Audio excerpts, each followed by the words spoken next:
4 years ago, I made a video called The Fall of Bleach, How It Happens. At the time, I'd been making videos for about half a year and had a tiny audience.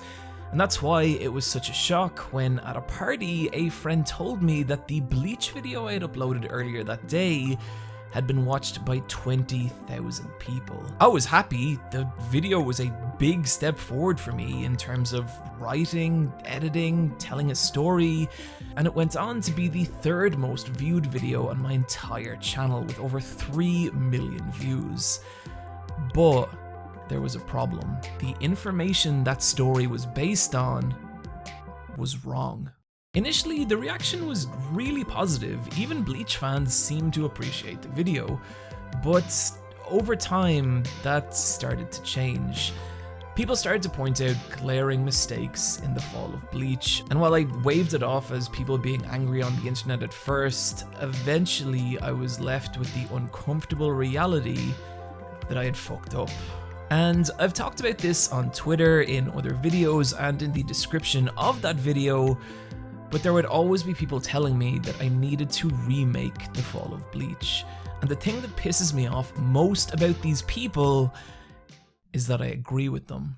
The Fall of Bleach was built on a simple idea, that the magazine Weekly Shonen Jump ranks its series by order of popularity in its table of contents based on reader surveys.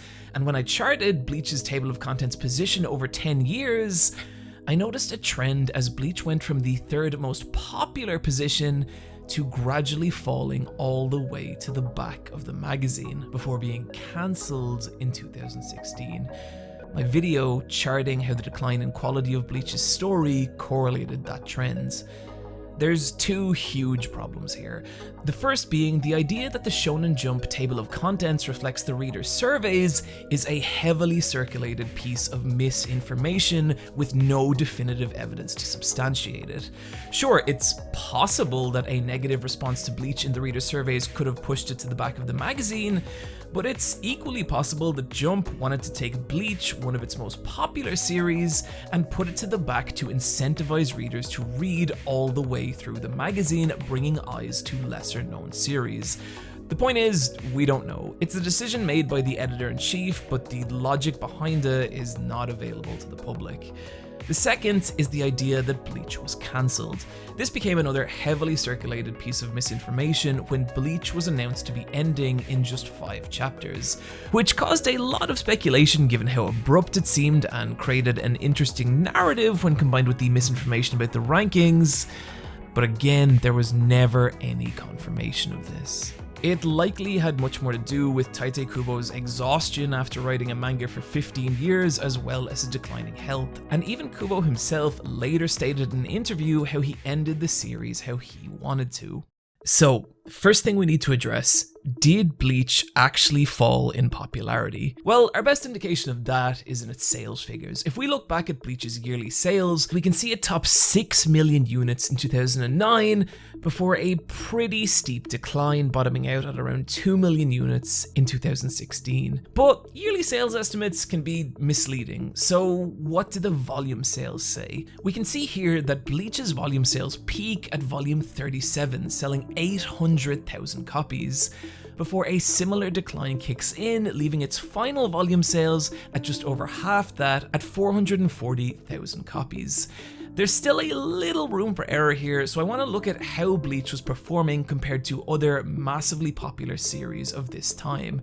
And we can see that in this data table, where you can see why they were called the Big Three. One Piece, Naruto, and Bleach selling dramatically more than any other manga, not just in Jump, but in the world. Before Bleach begins a pretty dramatic fall, disappearing from the top 10 in 2012, eventually landing at position 22 in 2016. It is impossible to take all these figures into account and credibly argue that Bleach didn't have a significant decline in popularity. But if that's the case, then what's the problem with that original video? And the problem is that this is a gross misrepresentation of that decline. And because I believed it, that combined with my own personal disappointment in Bleach led to me making claims that were insubstantial at best and straight up misinformation at worst. But the much bigger problem is that I didn't correct those mistakes soon enough. When I checked the video stats earlier this year, it was still getting thousands of views a week, meaning it was still spreading that misinformation. And in hindsight, I should have done this a long time ago, and for that, there is no excuse. And so, to my audience, to the people who love Bleach, and hell, to Tite Kubo, each one of you deserve better than you got from me here, and I'm sorry. That is the most important thing I'm going to say this video. Now what I want to do is re-evaluate Bleach in its entirety. And I gotta say, it was a strange, nostalgic feeling rereading the first couple of chapters, and I had to wonder what I would now make of this legendary series, Eyes Unclouded by Hate. And I was shocked to discover it's still bad! Woo! You lose again, Bleach fans! You lose again! Okay, no, I'm just fucking around. Kinda. We'll get there. But before we do, I want to shout out DBZImran's video on Bleach, in which he addresses some of the flaws in my original video. This video being a way more positive take on Bleach than you're going to get here, and while I don't agree with a lot of the conclusions he comes to about the quality of Bleach's story, he's a cool guy, and you should totally follow him if you're into Bleach. And I hope by mentioning this, it's going to be taken as a sign of good faith that I don't consider my own viewpoint on Bleach as one of some omnipotent super being whose every whim reflects an indisputable truth. Rather, I am just an awkward little square person with an opinion as valid and flawed as the next humans, but one who just so happens to have repeatedly tumbled ass backwards up YouTube mountain by complete accident, with a follower count which, oh Jesus, fills me with an existential anxiety I can only express through this gif from Indiana Jones where a magical cup melts a man's face off. And with that in mind, let's begin. One of the criticisms I regret most in that original video is the idea that Bleach's art gets worse. Bleach's style does change over the course of its run, starting as a looser, more playful style before evolving into something more rendered and moody. But that later style does fit the more serious tone of later Bleach, and if Kubo doesn't want to illustrate a lot of backgrounds, who gives a shit? Whether it's chapter 6 or 600, the idea that Kubo's artwork gives you anything to complain about is insane. He's able to render battles with an explosive level of impact and spectacle, while also able to imbue his characters with a really subtle sense of emotion. Kubo's a master at expressing visually who these people are, and particularly through their clothing. Take the 13 Soul Society captains, all of whom wear the same basic uniform, but each have altered it in some way with these little touches that are so subtle but so expressive. There's one page where he just uses tiny close-ups of different captains' outfits to identify them, and immediately you know who they are just from how expressive these little details are. And this goes double for Ichigo and his friends. Part of the appeal of Bleach is that these characters are not just kids like in other shonen series, but are teenagers. And Kubo communicates this beautifully through the clothing they wear. You can feel the fashion of the early 2000s in each character design and splash page, and it was stylish and cool, but critically, it visually communicated the idea of adolescence. And that was the appeal of Ichigo. He wasn't a boundless spring of shonen optimism, he had a bad attitude and a short temper, especially in this one page where he expresses his disdain for the systematic authority of his school and teachers, his willingness to fight corrupt systems becoming a much bigger deal later in the story. But he was also just a lot of fun to watch, especially when these zanier characters bounced off him, like Orihime. I forgot how hilarious she is in the earlier chapters, but this drawing of herself in the future is maybe one of my favorite panels in the entire manga. After some supernatural hijinks cause Ichigo to inherit the powers of Rukia, a Soul Reaper, basically Samurai Grim Reaper, he's tasked with hunting and killing Hollows, monstrous undead beings who feed on the souls of the living and dead. And this leads him to a battle with his first big enemy, Grand Fissure, as it's revealed that Grand Fissure is far more dangerous than the other hollows, but is also responsible for the death of Ichigo's mother, who died trying to protect him, a trauma that Ichigo has never recovered from, giving this fight a real emotional weight, as he's not just fighting a scary monster, but his own inability to overcome his own grief. Grand Fissure mocking Ichigo with the image of his deceased mother. And the really sad part is Ichigo doesn't even win. Grand Fissure escapes, and this is the moment I started to really love Bleach.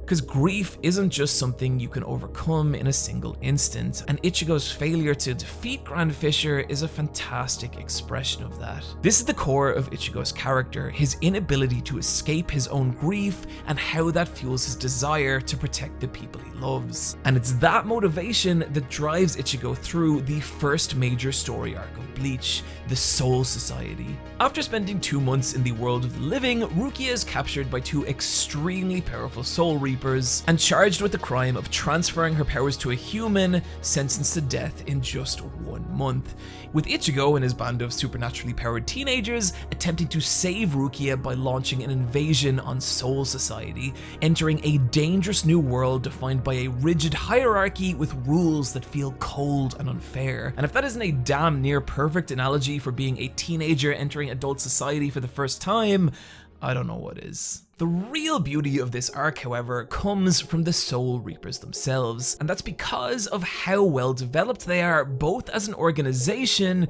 and as a community of people. The Soul Reapers are made up of 13 different squads, each led by a vice captain and captain. Vice captains being powerful warriors, each possessing their own sword with its own special ability known as Shikai, and captains being dramatically more powerful, having access to Bankai, spectacular, ultra-powerful techniques unique to each sword.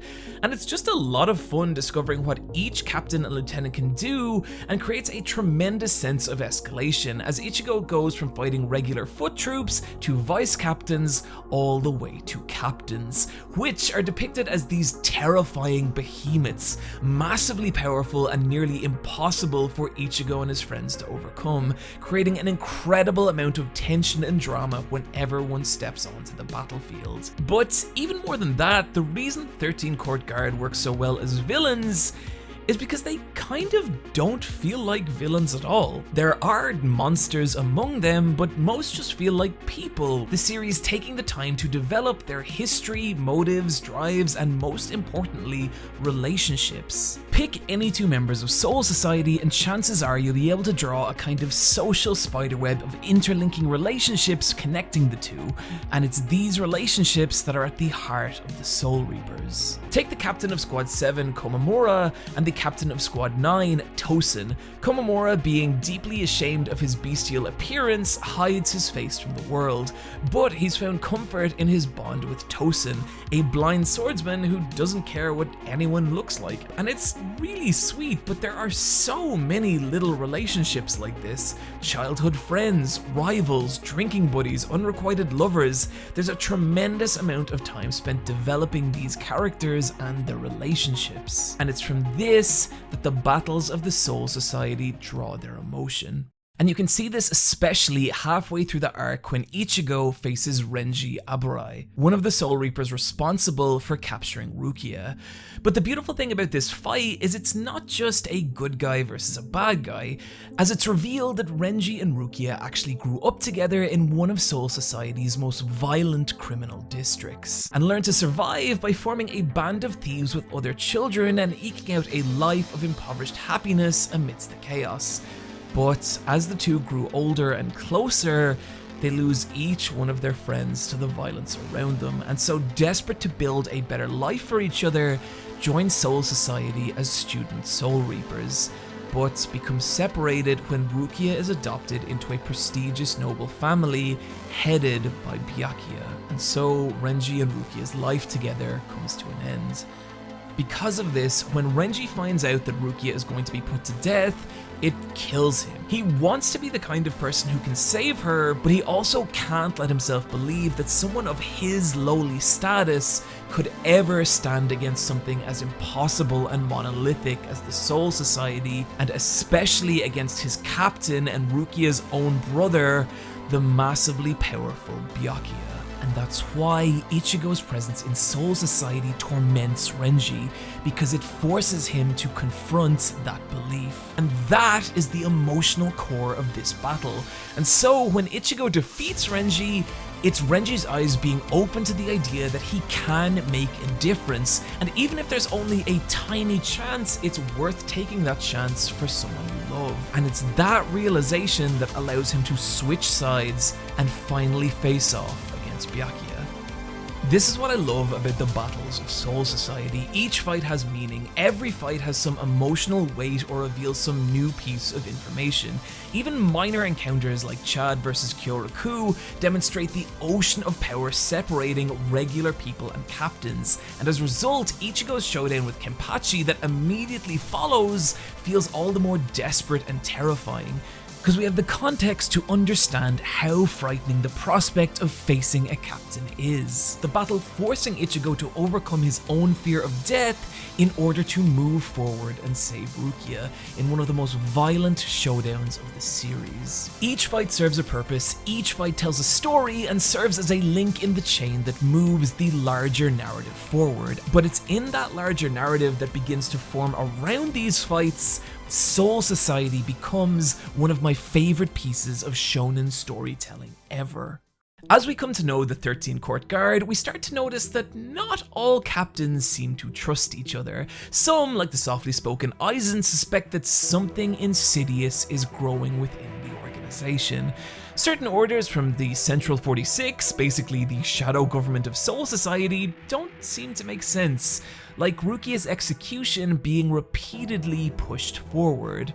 And it seems to have something to do with the unsettling, snake-like Captain Ichimaru Gin, who seems to be taking a disturbing glee in Rukia's execution.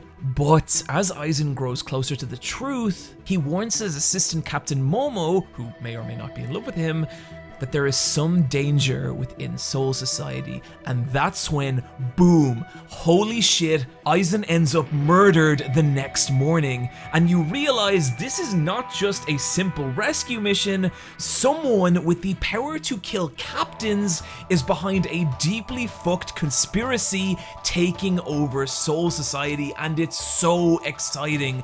But that's when we discover, hey guys, I'm just gonna let you know that I'm about to spoil Soul Society, and it's 2 decades old and most of you have already watched it, but if you haven't and you like shonen, you should. It's fantastic and it holds up beautifully, so you can skip here if you want to avoid spoilers. When Momo's friends enter the forbidden chamber of the Central 46, holy shit, they're all fucking dead! But then who's been given the orders, and oh my god!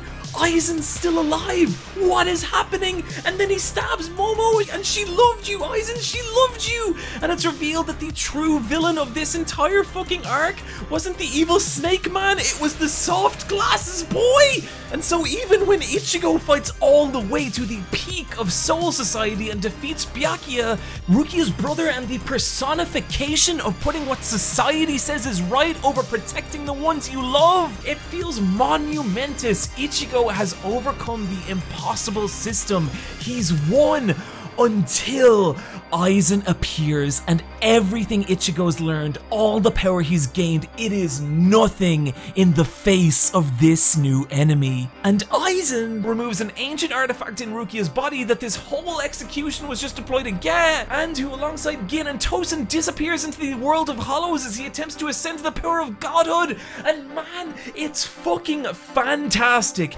The entire arc beautifully building to a shocking, satisfying climax, letting Ichigo overcome his own trauma by literally facing the gods of death themselves and saving someone he loves while overturning a corrupt system, while seamlessly revealing the true villain of Bleach, leading beautifully into the next major story arc and its pure shonen storytelling brilliance. And I only have 3 tiny issues with it. 1. Ichigo. He's kind of a reactionary character. 2. The world building of the Soul Society is a little weak. This is a place where all people of every culture, of every era, are all crammed together in one gigantic afterlife. But instead of expressing that through the world building, it feels like Kubo kind of just looked at feudal Japan and went, that. And 3, I'm gonna frame this in the form of a question that we'll come back to later, and that is, how does Ichigo win fights? These are all such minor issues that if we were talking about Soul Society by itself, I wouldn't even bring them up. But I do because they are the seeds to problems that will eventually grow throughout the series and have dramatic effects on later arcs. And where those seeds start to poke through the surface is in the next major arc, Hueco Mundo. After a few skirmishes with the Arrancar, Aizen's army of massively powerful hollow people and totally not furries, I swear to God they're not furries, the Hueco Mundo arc begins, and immediately we kind of have that same problem with world building. This place is basically hell, or at least a bad afterlife, and think of all the crazy ways that's been portrayed in media, but instead of that, we kind of just get a giant empty desert, and it's like, cool. At this point, it's still not that big an issue, but the much bigger problem with Hueco Mundo is it's kind of just Soul Society again. And I was a little general with this criticism last time around, so allow me to be more specific.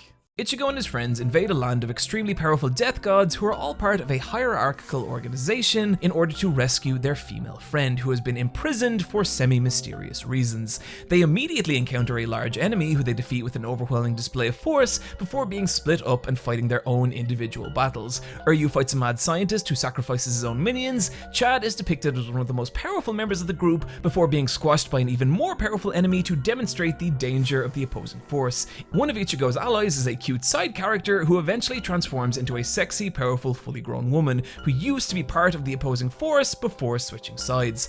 Former enemies of Ichigo show up to help in the final stages of the battle, and Ichigo fights first a low-ranking enemy, then a wild middle-ranking enemy with a bestial fighting style, and finally, in order to save the girl, a massively powerful, stoic and cold high-ranking member of the enemy force who previously defeated him, and during this battle he loses control of his hollow side, goes berserk before finally regaining control and saving the day before Eisen reveals that the kidnapping of the girl is only the small part of a much larger plan.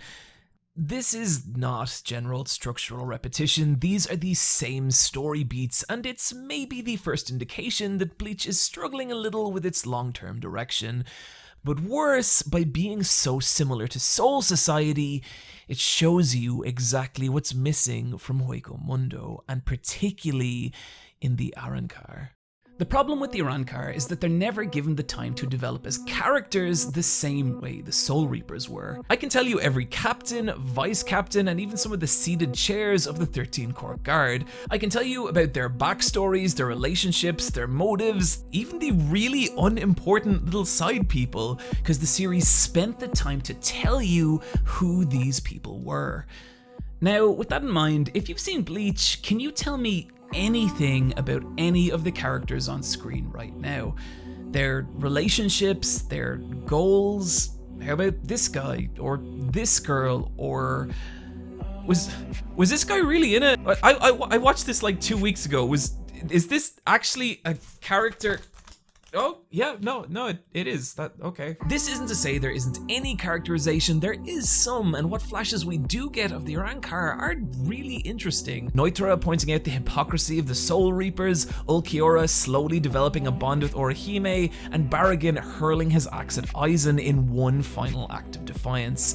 These moments are great, but they're so brief, feeling more like supplemental information rather than being the motives driving the characters' actions. With most of the Arrancar, even some of the really important ones like Halle Bell, given little to no development at all. And it doesn't just make for less compelling characters, but critically has a dramatic effect on how Bleach's fights work. When I talk about fight scenes, I like to break them down into two narratives, emotional narratives and technical narratives. And to help explain this a little, think of a showdown from an anime as a game of chess. The emotional narrative is the story that's brought the two opposing players to play this game of chess. Their backstories, their journeys, their relationships, and what victory or defeat means to either one. In other words, the emotional narrative is everything that happens off the chessboard, while the technical narrative is everything that happens on the chessboard, the physical story that unfolds through each character's actions, the logical progression of moves and counter moves that leads to one character checkmating another. To break this down in terms of an actual battle, let's take Frieza versus Goku. The emotional narrative here would be that Frieza is a horrible space racist who validates his own existence by inflicting pain and misery on anyone he deems weaker than he is. Goku being a member of one of those supposedly inferior races, whose people have been genocided by Frieza, now fighting to prove that Frieza's power does not justify his actions.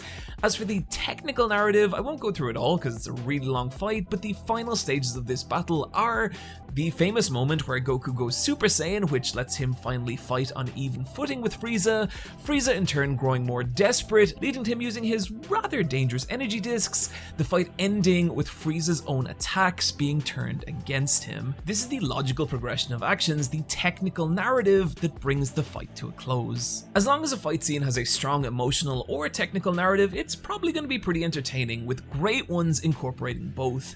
But I would say the strength of the battles in Soul Society were in their emotional narratives, and you can see that in the battle with Renji.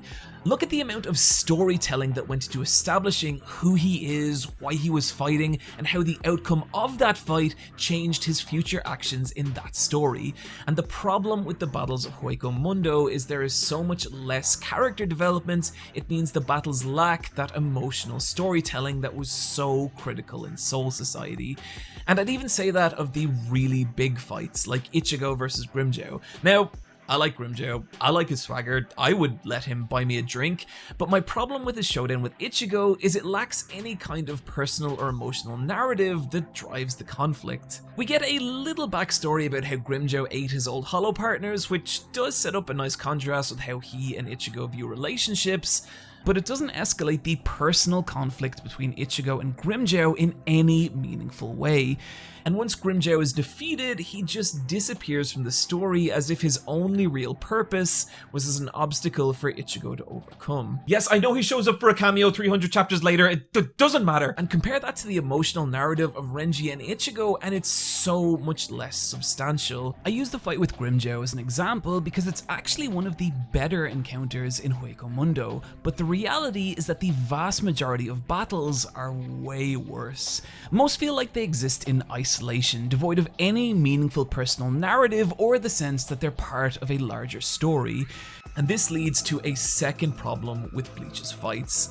And that is, when you take the emotional narrative out of them, it exposes how simple and repetitive the technical narratives of Bleach's battles are. To show you what I mean here, let's take Uryu and let's look at how he wins his first 4 fights.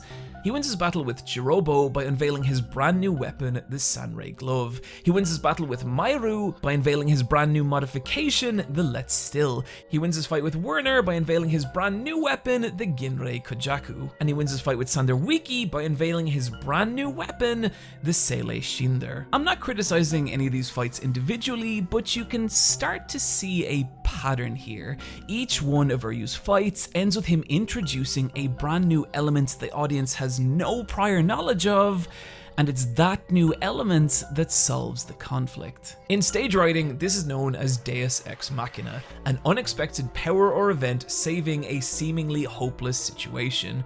But this is shonen, so I'm gonna call it the Star Finger problem. Star Finger is an ability from Stardust Crusaders when, in order to get Jotaro out of danger, Star Platinum is given the rather strange ability of extending his fingers and just stabbing people from far away. The issue I have with this is that Jotaro's Star Platinum is a short-range, high-damage stand, meaning Jotaro's problem he must overcome in his battles is how to close the distance between his opponents and deliver as much damage as possible. And to do this, he'll need to carefully observe and understand the abilities of his opponent and exploit the weaknesses of those abilities while they try and do the same to him. This is the kind of psychological, tactical battle that would come to define JoJo. and how a series that is 95% male models shooting ghosts at each other can stay so compelling, because it leads the viewer on this wild ride of moves, counter moves, and counters to those counters, thereby creating a strong technical narrative that leads the viewer through fights. The problem with Starfinger is it allows Jotaro to cheat the short-range limitations of Star Platinum, bypassing the entire narrative of the fight, robbing the audience of that story. And Bleach is full of Starfingers. Now, granted, it is not the only shonen series guilty of this, but it does do it a lot. For example, Kenpachi defeats Noitara by unveiling his brand new double-handed technique. Chad beats his first major enemy by growing a brand new demon arm, and his second by growing a second brand new demon arm. Yorichi defeats Siphon by unveiling her brand new Shunko, Rukia defeats D-Roy by unveiling her Shikai, Yumichika defeats Charlotte by revealing his Shikai, Hisagi defeats Findor by unveiling his Shikai, Toshiro survives Halle Bell by unveiling his Bankai, Akaku defeats this guy by unveiling his Bankai. Do you see what I am saying? Well, tough, we're not done. Later on in the manga, our heroes are being attacked by an enemy who uses the ability God's Light, and Nana reveals her Shikai, which just so happens to be Reflect God's Light. And there's even an entire sub-arc where, just as all hope is lost, the Soul Reapers have a final hour reveal where it turns out they were all under a self-imposed power limitation, which once released lets them Deus Ex Machina their way to victory. I could keep going, but the point is that each encounter ends with something the audience has no prior knowledge of solving the conflict, bypassing the technical narrative, meaning the strategy or psychology of these fights don't matter, because inevitably there will always be a final hour unexpected power or event that will save the seemingly hopeless situation. And there are actual instances of characters using real strategy in Bleach, like Ushoda trapping Baragon in a barrier so he can't avoid Soifon's Bankai, and moments like this are the hypest of the entire series, but they are few and far between. Far more common being what we just talked about, and unfortunately, the worst example of this is Ichigo himself. The way Ichigo wins fights is universally through a massive surge of power he uses to overwhelm his opponents. This is how he beats Ikkaku, Renji, Kenpachi, Byakuya, Grimmjow, Ulquiorra, and it carries all the problems we just talked about, but because Ichigo is our protagonist, several more. A huge part of the appeal of shonen protagonists is watching them gradually get better at something, watching their fighting style evolve in fun and creative ways, those new ways of fighting allowing them to climb to even greater heights within their world. In Hajime no Ippo, for example, we watch Ippo go from knowing absolutely nothing about boxing to gradually learning jabs, uppercuts, defense, and footwork, and then when he finally combines everything he's learned into the Dempsey roll finishing technique, it's one of the most exciting moments in shonen because we've been there with him since the very beginning. This devastating move, the sum total of his entire journey, and it's beautiful. Likewise, think of all the crazy inventive attacks Luffy learns to do with his rubber body, or the wild shit Naruto pulls off with his shadow clones. These moments don't just look cool, they are the physical embodiment that our protagonists have grown and evolved, and that is the core of shonen. But Ichigo doesn't really work like this. His power surges are generally justified through brief and often really abstract feeling training sequences that feel disconnected from how Ichigo actually fights. When I first saw Hollow Ichigo use his sword like a chain and sickle projectile weapon, I thought that was going to open up a really cool new fighting style for Ichigo. But that never happens. Instead, the show just has these points where it tells us that Ichigo is now stronger or faster or some ambiguous combination of the two. He gets new swords and outfits, but after his Bankai reveal in Soul Society, there's never a feeling that the way he fights or the moves he uses is evolving in a meaningful way. which means that his fights just keep ending in these same big surges of power. But Eyepatch Wolf, you handsome devil, I hear the comment section cry, Goku and Frieza also ends in a giant power surge. And look, that's a fair point, but the difference is that Goku going Super Saiyan doesn't end the fight. It's just one part in a logical progression that leads to Frieza being sliced in half by his own energy disc. Goku does get a big surge of power, but he still has to use it creatively to beat Frieza, ending the fight in this little moment of storytelling where Frieza's undoing is his own anger and hatred being turned against him. And it's that level of storytelling that's missing from Ichigo's victories, because it's always just a giant surge of power that allows him to just bypass whatever plot obstacle stands in his way. And it's this lack of storytelling that leads to one of the most anticlimactic moments in Bleach. But first, I want to mention that the sales data does not agree with me on a lot of this stuff. The Rancor arc was actually when Bleach's sales were at their highest, and anecdotally, a lot of people love it, and if you're one of them, I'm not trying to say it's bad, just to me that this is when you can start to see the weaker storytelling aspects of Bleach really come to the forefront. And hell, even I'll say it gets a lot better in its second half, the battle over Kakaroon Town. And the reason for that is we start paying off a lot of those relationships we established in Soul Society. Seeing Tosen finally get his sight back and tell Komamoru, "You're even uglier than I imagined," is such a painful, sad moment for these characters, but it's emotion like that that makes the battle with Aizen meaningful, and Aizen comes across as a genuinely terrifying villain, a cold, calculating genius who's manipulated this entire situation from the very beginning. There's some really fun revelations and a genuine feeling of hopelessness as Aizen approaches a godlike state, as each of the remaining heroes hurl themselves against him only to be effortlessly crushed. And so when it finally comes down to Ichigo versus Aizen, it feels desperate and tense and exactly how a final showdown should. This is the anticlimactic moment I was talking about. At this point, we've watched Ichigo overcome his fear of death and protecting someone he loves over and over and over. We've watched him save people, we've watched him overturn corrupt systems, and with those motives exhausted, the character starts to feel a little lost. And so in the final battle with Aizen, it doesn't really feel like there's much of his story left to tell, and because of that, the encounter with Aizen doesn't really feel personal or meaningful to either character. And I think that's a huge problem, because for a final showdown like this, concluding nearly 10 years of storytelling, there has to be some emotional weight to it. It has to say something about its characters that's more nuanced than just good versus evil. For example, let's talk about Yusuke versus Toguro from Yu Yu Hakusho's Dark Tournament Saga. At the heart of this fight isn't a question of good versus evil, but whether it's better to live a life of simple mediocrity surrounded by the people you love, or to throw everything else away in pursuit of a single-minded ambition.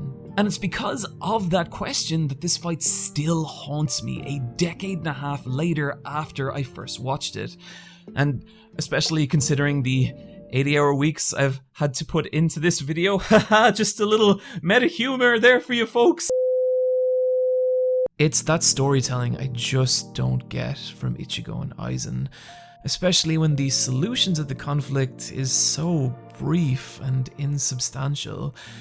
Ichigo's dad appearing in the final hour, offering to teach him a brand new technique, and after a brief training sequence, Ichigo is powered up so much that Aizen, this reality warping god, can't even touch him. Ichigo blows Aizen away in a giant surge of power, and that's it. And in that instance, all the storytelling potential we'd been building since the beginning of Soul Society, it all just disappears, and it is so profoundly disappointing. I can remember reading this when it first came out, and that being the moment I first lost faith in Bleach, and on my reread, that has not changed. My own disappointment aside, this moment heralds much bigger problems for Bleach, as it's here where those two other tiny issues I had with Soul Society have grown to the point that they will now have disastrous effects on the series. Because Ichigo is such a reactionary character who only responds to external events as opposed to pursuing his own ambition, there is now nothing to push the character forward, meaning something external now has to happen him in order for the story to continue. And that leads to the second problem, Bleach's world building. Kubo tends to write in a way that means we're only given as much information about Bleach's world as is immediately relevant to the plot. But compare that to something like One Piece. I don't think it's any coincidence that one of the longest running and most successful shonen series also has some of the strongest, deepest world building, where villains, characters, places, and concepts are introduced sometimes hundreds of chapters before they become a major part of the story.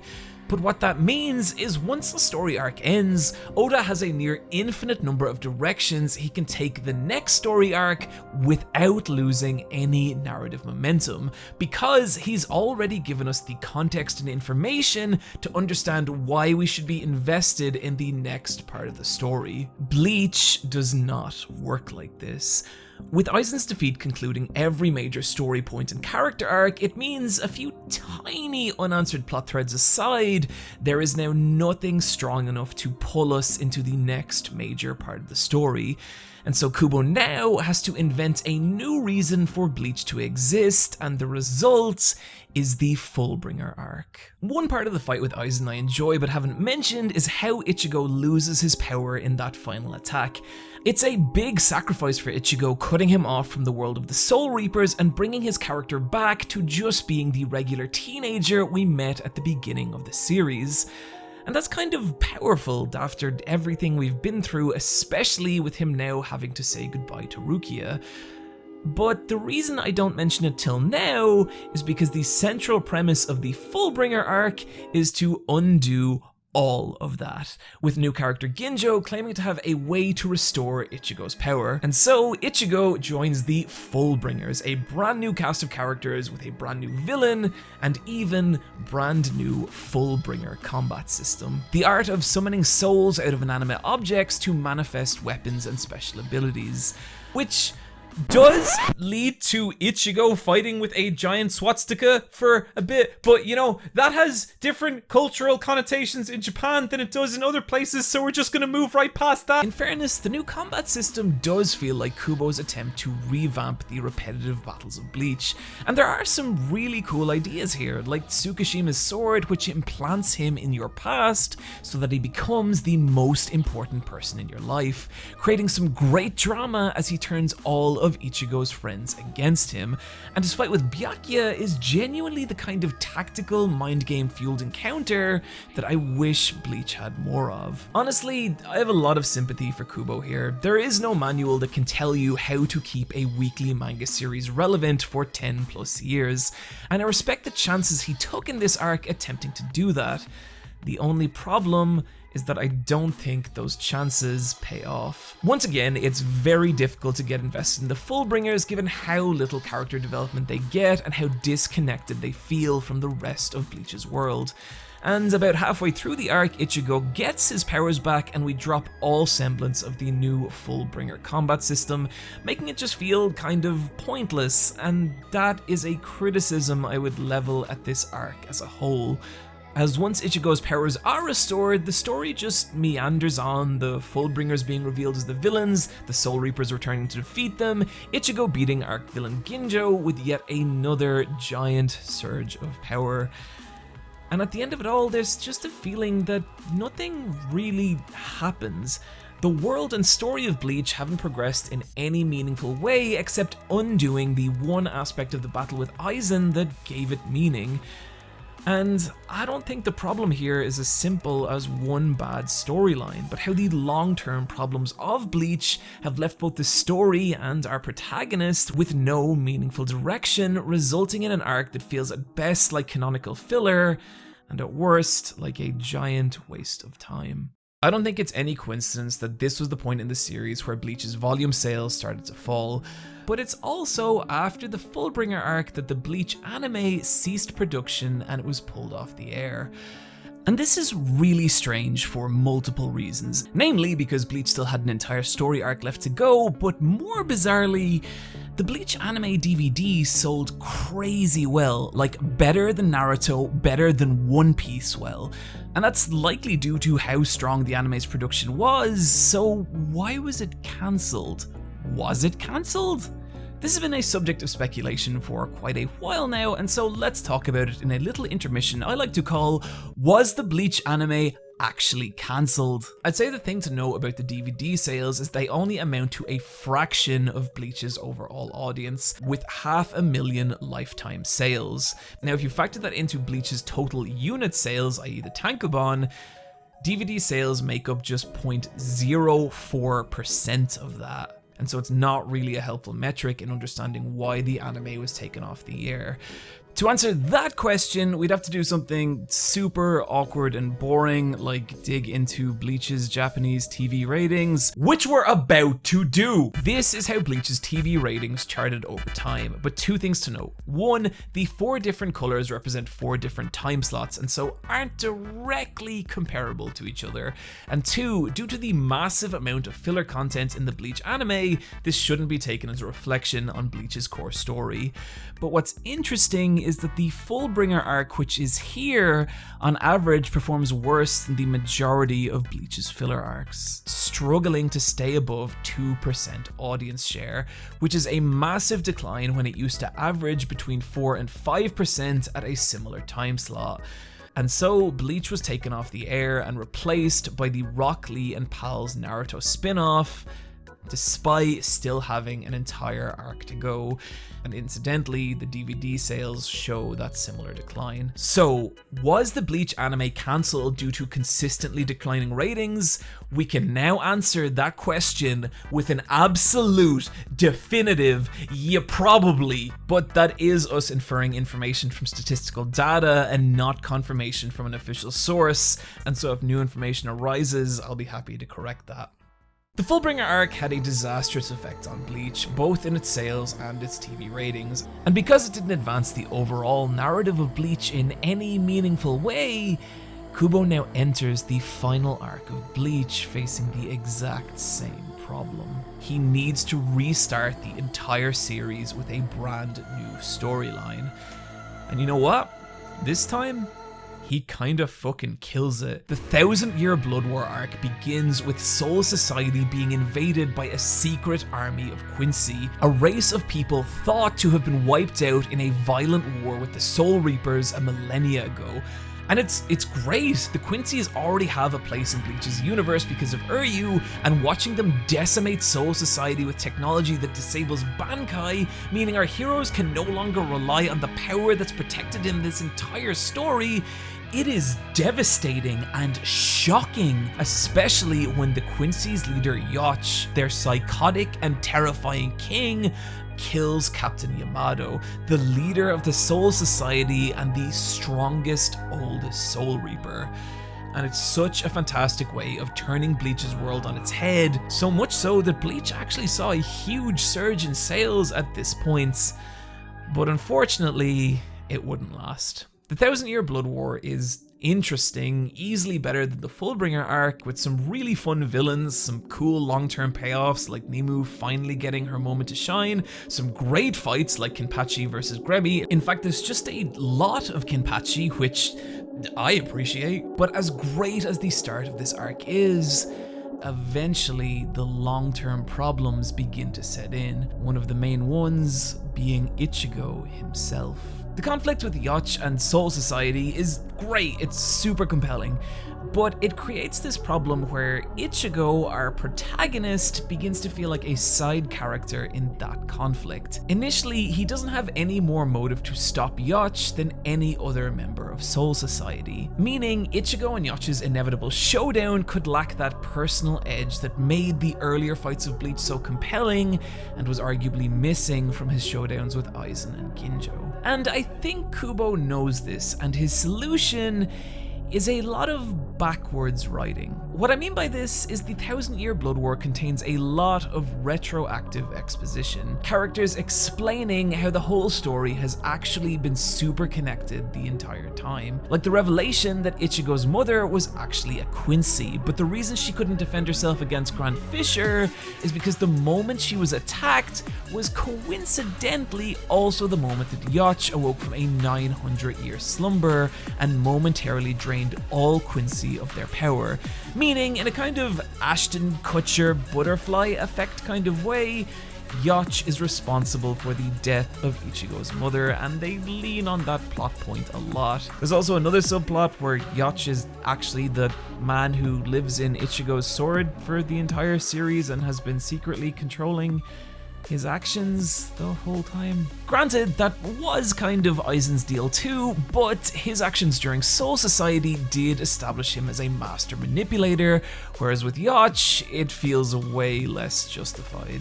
My problem with this stuff isn't that I think Kubo's making it up as he goes along. I don't know if he is, and I don't care if he is. A lot of really great manga authors have been open about the fact that they improvise large parts of their story, and so I really don't think it's a problem if you can do it right. But I don't think Kubo does, as the issue with this kind of retroactive exposition is it's a very cheap way to try and solve long-term story problems. And I say cheap because it's really easy to write like this. It's really easy to retroactively explain how any situation was actually the plan of some evil genius. For example, do you honestly think I actually made those completely obvious mistakes in my original video? Oh, you poor fools. I planted those inaccuracies there, knowing the video would be controversial, knowing that controversy would spread it across the internet like a virus, and knowing that 4 years later, I could just release another massively controversial Bleach video, and the fact that you've watched this far into the video means my plans worked. Your watch time will fuel YouTube's algorithm, spreading this video across the world and destroying Bleach's reputation once again. And I won't stop. I hope you're looking forward to the fall of Bleach 8 years later, because I'm just going to keep making videos like this until Bleach's reputation is nothing but ash and rust. See? This is why I don't think Ichigo is a well-suited protagonist of a long-term series, as the story has to constantly bend itself around him to keep him relevant, and that leads to the kind of contrived writing we just talked about. And because of that, it strains the fictional credibility of the story, making the main narrative thread difficult to believe in. But unfortunately, this arc is haunted by more old problems than just this, especially in its battle-heavy second half. One flashback segment aside, the Wonder Reich are massively underdeveloped as characters, which has the knock-on effect of draining the emotional narrative from these fights, exposing the weaker technical narratives of them, the vast majority of which end in star fingers. Again, these moments always look fucking cool, but in terms of creating a technical narrative that pulls the reader from chapter to chapter, they fail, with sales at this point continuing to fall. But the biggest blow for the 1000-Year Blood War, and maybe for Bleach in general, is how it ends. Just as the final showdown with Yacht was getting started, it was announced that the next volume of Bleach would be its last, meaning the story only had about 5 chapters to go. Fans were shocked, posting laundry lists of unanswered plot points that the remaining chapters would have to conclude. But from a storytelling perspective, Yacht is now a godlike being with the power to see and control the future. It left no room for a believable or satisfying conclusion. Instead, what happens is Uryu uses a brand new weapon to disable Yacht's godlike abilities, and Ichigo slashes him with a giant, completely unexplained surge of power. Every time I read through this, I always feel like I've missed a chapter or read something wrong. and then I reread it to discover that I haven't. And if the fight with Eisen was disappointing, this is just devastating, because there is a good story here. Yacht fighting for his desire to bring an end to death and suffering, Ichigo fighting for the idea that it is death and suffering that give life and hope meaning. And I think that's a beautiful message, but the problem isn't with that message. It's with the storytelling that surrounds it. We get 2 epilogue chapters, and that's it. That's the end of Bleach. Which brings us back to the very start of this video. When I made that original Fall of Bleach video, I wasn't driven by a need to shit on something that was already being plenty shat on. I was driven by the disappointment of years of watching something I loved turn into something I didn't. And by any conceivable metric, you can see a lot of people felt that way, nearly half its audience. And I think it's important to acknowledge the viewpoint of those fans, because to me, being a fan isn't unconditionally loving something. It's understanding the reasons you do love that thing and being honest with yourself if those reasons disappear. But 4 years later, the fact that I still have problems with Bleach doesn't mean I wasn't wrong in that original video. I was. But that doesn't mean I don't still have problems with Bleach, or that a lot of people didn't. And if you're a massive Bleach fan right up till the end, if you've watched this entire video disagreeing with every point I make, then I have only one thing to say to you. Thanks for watching the video. I really appreciate your willingness to hear me out on this, and I think it's cool you were willing to engage with an opposing viewpoint. And what's more, if you do love Bleach, if it's something that makes you happy in this cold and insane world, then fuck volume sales, fuck TV ratings, hell, fuck me. What do I know? I have a platform, it doesn't make my opinion any more valid than anyone else's. If something brings you happiness, don't let other people's opinions detract from that. And if people use this video to try and explain why you are wrong for enjoying Bleach, I think that's kind of pathetic, and not why I do this. After 8 years of hiatus, the Bleach anime is coming back for its final arc, and I think that's awesome. And I say that because, yeah, I do criticize Kubo, but the only reason I'm willing to talk about his work on this channel is because I recognize the oceans of potential the guy has. He's an insanely talented illustrator capable of writing great characters and telling amazing stories. He has everything a person could need to write the next big shonen series, and I want Burn the Witch to be that series. And I say that because despite everything, Bleach is always going to be a special series to me. It's always going to be the series I watched just as I was leaving high school and entering the adult world, reflecting the fears and anxieties of that time in this big, beautiful battle anime. And it's because of that I'm always going to care about Bleach. It's just my job to be as honest as I can about the media I care about. And that's why I wanted to do this. I don't expect everyone to like my videos, and I sure as hell don't expect everyone to agree with them. But I do care a lot about what goes up on this channel, and I hope that's apparent. And that's why I'm going to be unlisting the original Fall of Bleach video. And with that, that's about all I gotta say about Bleach. Thanks for watching. Friends, thanks for joining me today. Hoo boy, can't wait to see the comments on this one. If you want to see the original wrong video, I'll leave a link in the description, as I don't believe in hiding my mistakes, but at least this way people can't get to it without going through this one.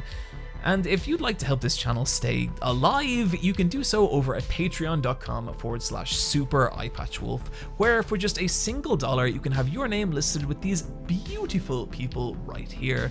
Special thank you this week to Barbara Cuttle, Vincent, Heavenly Dog, Newkirk, Diaking Fighter, Lacey Bukta, and Deep Not That Deep. As ever, find me on the currently on hiatus Let's Fight a Boss video game podcast, or on Twitter @Eyepatchwolf. Friends, take care of yourselves, and I'll see you next time.